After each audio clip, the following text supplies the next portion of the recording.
आपण जे बघतोय आता हे सुंदरसं असं कुमारी टेम्पल म्हणून सुप्रसिद्ध असं भक्तपूर जिल्ह्यामध्ये हे दिसत आहे. हा आपण आता सध्या भक्तपूर जिल्ह्यामध्येच आहोत आणि भक्तपूर जिल्ह्याचे ऐतिहासिक ज्या वस्तू आहेत त्या आपण बघतोय. तर या टेम्पलची खासियत म्हणजे अशी की अराउंड पूर्ण बॅकग्राऊंड क्लोजिट आहे आणि हा टेम्पल अशा पद्धतीने आहे. रुक्मणी कुमारी टेम्पल म्हणून या टेम्पलला ओळख आहे. अक्षरशः या टेम्पलची जर माहिती घ्यायची जर ठरली तर अराउंड 400 वर्षापूर्वीचं हे टेम्पल या ठिकाणी दिसत आहे. 400 वर्षापूर्वीचं टेम्पल आहे. जर बघितलं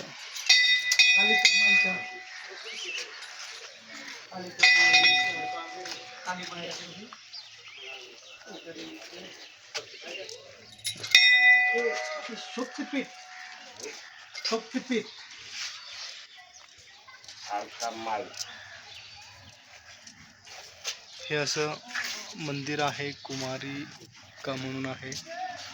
कालिका माई पण म्हटलं जाते. कालीमाता कालिका मातेचं मंदिर म्हणून आहे. 400 वर्षापूर्वीचा वारसा या मंदिराला लाभलेला आहे असं दिसून येते. आणि ॲक्च्युअलमध्ये जर बघितलं खूपच सुंदर असं दृश्य या ठिकाणी दिसतंय.